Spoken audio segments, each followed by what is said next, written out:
हमने देखा कि पेशावर हाई कोर्ट ने पाकिस्तान तहरीक इंसाफ के हक में फैसला देते हुए बल्ले के निशान को बहाल किया, जिसके बाद election commission Peshawar high court गया और अब इलेक्शन कमीशन के हक में फैसला देते हुए हुक्म इम्तनाई वापस ले लिया है। तो आपको क्या लगता है कि अदालत उजलत में फैसले कर रही है?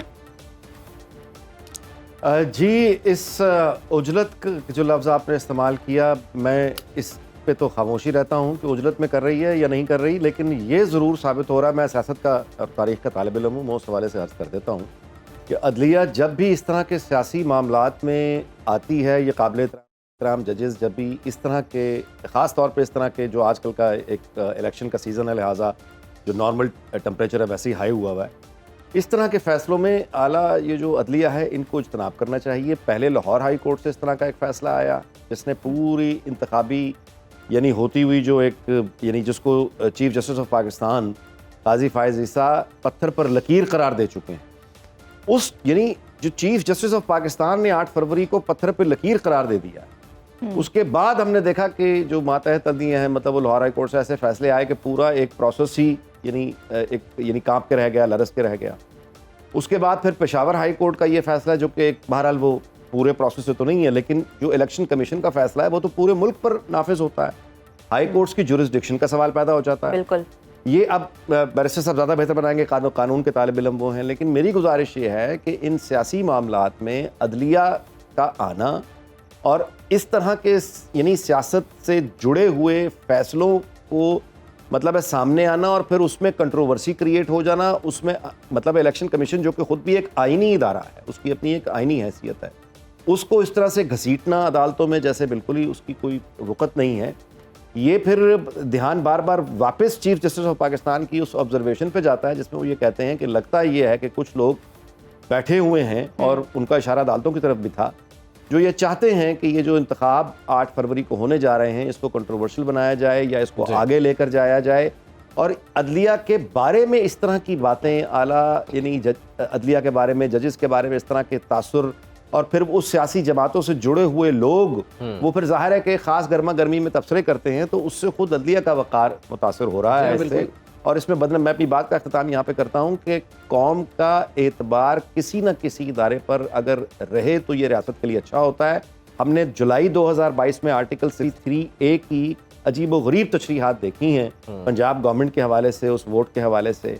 अब उसके बाद फिर से अगर इस तरह एक्टिवली सियासत में अगर अदलिया ज़ेरे बहस रही तो इससे उसके वक़ार को अंदेशा है कि ठेस पहुंचे। ठीक, नाजिर साहब, अभी मुतवक्की सूरत हाल है क्या जो एक बेचैनी की फ़ज़ा पाकिस्तान में पाई जाती है, जिस तरह से सुप्रीम कोर्ट ने कहा था कि कोई भी कोशिश कामयाब नहीं होने देंगे कि 8 फरवरी से इलेक्शन आगे जाएं, 8 फरवरी को इलेक्शन हर सूरत होंगे, लेकिन इसके बावजूद वो बेचैनी सी कैफियत पूरे मुल्क में खुसूसन इन्हीं केसेस को लेकर और ये जो PTI काम कर रही है इसकी वजह से वो बहुत ज़्यादा पाई जाती है? जी बिल्कुल, इसका इलाज सिर्फ और सिर्फ कानून की हुक्मरानी है। मिसाल के तौर पे लेवल प्लेइंग फील्ड का बहुत शोर मचाया जा रहा है, अब सुप्रीम कोर्ट तक चली गई है बात। इंतकामी कार्रवाइयों की बहुत ज़्यादा बाज़गश्त आप भी सुन रहे हैं, मैं भी सुन रहा हूँ। तारीख को मतलब बिगाड़ा जा रहा है। अब लेवल प्लेइंग फील्ड मामला ये है कि पुलिस की गाड़ियों पर पेट्रोल बमों से हमले किए गए थे, तो क्या पुलिस ने पलट कर आज पुलिस हर उस गाड़ी पर पेट्रोल बम मार रही है जहां पे PTI का स्टिकर लगा हुआ या झंडा लगा हुआ? क्या ऐसा हो रहा है? जवाब है नहीं। अच्छा, ये जो बलवा हुआ था, जो 9 मई को ये जो कोर कमांडर हाउस को आग लगाई गई थी, क्या इसके रद्द अमल में पुलिस वालों ने या बाकी लोगों ने जाके ज़बान पार्क या बनी गाला के फार्म हाउस में कोई इस तरह की वहां पे कोई इस तरह की शर अंगेजी कर दी है या फसाद कर दिया है? या तो ये है ना कि उनके साथ वो बिल्कुल वही सलूक हुआ है जो इन्होंने 9 मई को किया था, फिर तो आप कहें कि उस तरह की तो लेवल प्लेइंग फील्ड नहीं आई, उस तरह का तो कोई जवाब भी नहीं आया। वो तो फिर भी यानी अभी तक यानी उन लोगों को जेलों में ही रखा जा रहा है ना, कोई गुंडागर्दी की बात तो नहीं हो रही। अच्छा, फिर ये जो शोर है कि हमारे कागजात नामजदगी सबसे ज्यादा मुस्तरद हो रहे हैं, अब फाफन की रिपोर्ट आ गई है, अब ऑफिशियल हो गया है कि सबसे ज्यादा इन्हीं के कागजात नामजदगी जो है वो एक्सेप्ट हुए हैं, सबसे ज्यादा इन्होंने जमा भी कराए हैं। आप ये देखिए कि ये जो झूठा प्रोपेगेंडा या फेक न्यूज जिसको कहा जाता है, ये सब की सब एक ही जमात की जानिब से या उसकी सपोर्ट बेस की तरफ से क्यों हो रहा है? बाकी भी तो सियासी जमातें हैं, बाकी सियासी जमातों ने भी तो इंतखाबात में जाना है। ये सारा झूठा प्रोपेगेंडा, ये सारा फेक प्रोपेगेंडा उनकी तरफ से क्यों नहीं हो रहा? तो ये कानून की हुक्मरानी, जैसा आपने कहा कि जहां से ये झूठी खबरें आती हैं, जहां से ये फसाद और इंतशार की कोशिश होती है, जहां से मुस्तकिल हमले जारी हैं, जहां से मुस्तकिल آپ کہیے کہ دھند یعنی کی یہ کوشش ہو رہی ہے جہاں سے ایک شک و شبے کا اور فساد کا مستقل نعرے بلند ہو رہے ہیں، تاریخ کو بگاڑا جا رہا ہے، مسخ کیا جا رہا ہے.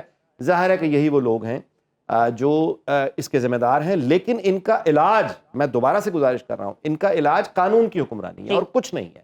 جو آدمی جھوٹ بول رہا ہے اس پہ قانون کا اطلاق ہو جائے، جو آدمی جھوٹے الزام لگا رہا ہے اسے اس کو جرمانہ دینا پڑے یا اس کی سزا ہو، جو آدمی جھوٹی افواہیں پھیلا رہا ہے بے شک سوشل میڈیا پہ، بے شک ریگولر میڈیا پہ، اسے اس کا حساب دینا چاہیے. اور ان پلیٹ فارمز کو بھی یعنی حساب دینا چاہیے جن پلیٹ فارمز پر بیٹھ کر یہ جھوٹ بولا جاتا ہے، وہ لوگ برابر کے ذمہ دار ہیں. صحیح. تو جب قانون کی حکمرانی قائم ہو جائے گی تو آپ کا آدھے سے زیادہ آپ کہیے کہ انتشار، یہ گفتگو کا ٹھیک انتشار، ہے، یہ باتوں قانون کا کی حکمرانی کے بعد پاکستان کے آدھے سے زائد جو مسائل ہیں وہ حل ہو جائیں گے. انیک ناجی صاحب، میں آپ کی طرف آؤں گی. سر، جیسا کہ آپ کہہ رہے ہیں کہ قانون کی عملداری ہونا ضروری ہے. اگر ہم پاکستان تحریک انصاف کے رہنماؤں کی بات کریں یا ان کے موقف کی بات کریں تو ان کا کہنا ہے کہ پاکستان تحریک انصاف کے جتنے بھی سینئر رہنما ہیں وہ پابند سلاسل ہیں. اگر ہم شاہ محمود قریشی صاحب کی بات کریں تو سائفر کیس میں انہیں ضمانت ملتی ہے تو اگلے کیس میں گرفتار کر لیا جاتا ہے. تو وہ یہ کہنا چاہ رہے ہیں کہ اگر عدالتوں کی جانب سے پاکستان تحریک انصاف کے رہنماؤں کو ریلیف مل رہا ہے تو انہیں بالکل باہر نکلنا چاہیے، کیمپین چلانی چاہیے. اس پر آپ کیا تبصرہ کریں گے؟ دیکھیے، یہ ایک ہماری پوری تاریخ ہے جو کہ افسوسناک ہے. یہ تو ہے اصول کی بات، یعنی یہ کہ یہ بالکل آئین کی حکمرانی ہونی چاہیے اور وہاں پہ اس طرح کی گنجائش جو ہے وہ نہیں، لیکن یہاں حالات غیر معمولی ہو گئے ہیں. یعنی انتقال اقتدار کے لیے ریاست پر قبضے کی کوشش ہوئی نا. جب آپ نے حملہ کیا، حملہ کرنے کے بعد آپ نے قبضے کی کوشش کی، اس حملے سے پہلے پوری آپ نے ایک ذہن سازی کی لوگوں کی، جس میں آپ نے کہا کہ ریڈ لائن کراس کی تو یہ ہو جائے گا، ریڈ لائن کراس نہ کرنا، ریڈ لائن کراس نہ کرنا. وہ تشدد کے واقعات ہوتے رہے. اس کے بعد ان کے نزدیک جب ریڈ لائن کراس ہوئی تو پھر انہوں نے بتا دیا جو انہوں نے کیا. یعنی بات کہنے کا یا بات کرنے کا انداز پہ ذرا غور کریں نا کہ کس طرح سے کہی جا رہی ہے بات. اچھا، اب اس طرح کے نعرے لگانے، اس طرح سے تشدد پر اکسانا، اچھا ان کا ہی سپورٹ بیس ہے جہاں سے مستقل آپ کو اپیلز سننے میں آ رہی ہیں کہ ہمیں فلاں عدلیہ کا نام لے کے کہا جا رہا ہے کہ وہاں سے انصاف کی توقع نہیں، لوگوں کو انصاف خود حاصل کرنا پڑے گا، لوگوں کو اپنے حق کے لیے خود کھڑا ہونا پڑے گا. ان باتوں کا مطلب کیا ہے؟ کیا ہے ان باتوں کا مطلب؟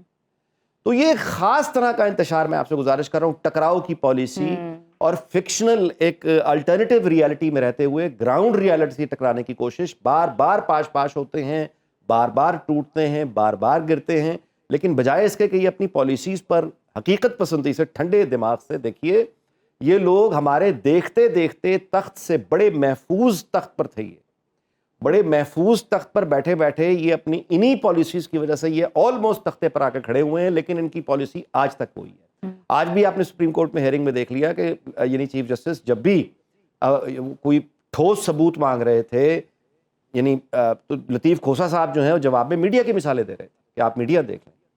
تو یہ جو ہوتی ہیں باتیں، یہ ہے وہ پالیسیز، یہ ہے وہ جذباتیت، یہ ہے وہ آپ کہیے کہ ایک الٹرنیٹیو میں رہنے والا شعور جس کی بنیاد صرف جذبات پر ہے. تو اب جب آپ حملہ آور ہو چکے ہیں ریاست پہ، کوئی اور ریاست ہوتی، مثال کے طور پہ چین کی طرح کی آمریت ہوتی، یا مثال کے طور پہ امریکہ یا برطانیہ کی طرح کوئی جمہوریت ہوتی، اگر پولیس پر اس طرح سے حملے کیے جائیں، اگر اس طرح سے ریاست پر حملے کیے جائیں، اگر اس طرح کا فیک پروپیگنڈا کیا جائے تو اب تک یہ لوگ، ان کی تنظیم، یہ سب کچھ کالعدم ہو چکا ہوتا. بالکل. یہ چونکہ ابھی تک موجود ہیں، قانون کی حکمرانی اس طرح سے نہیں ہے، تو یہ بجائے اس کے کہ یہ اس کو سیکھیں، یعنی اپنی غلطیوں سے سیکھیں اور اس کے بعد کچھ سنجیدہ راستہ اپنائیں. ان کے اوپر کوئی ایسی مشکل نہیں ہے جو پہلے دوسری سیاسی جماعتوں پر نہیں آئی، دوسرے لیڈرز پر نہیں آئی. انہوں نے جب اپنا راستہ بنایا حقیقت کو دیکھتے ہوئے، پالیٹکس از دی آرٹ مطلب ہے آف پاسبلٹیز. آپ جو گیون سرکمسٹانسز ہیں ان کے اندر رہ کر آپ کو آپریٹ کرنا بالکل. ہوتا آپ ہے. یہی کہنا چاہ رہے ہیں کہ پاکستان تحریک انصاف کو اپنی غلطیوں سے سیکھنا چاہیے.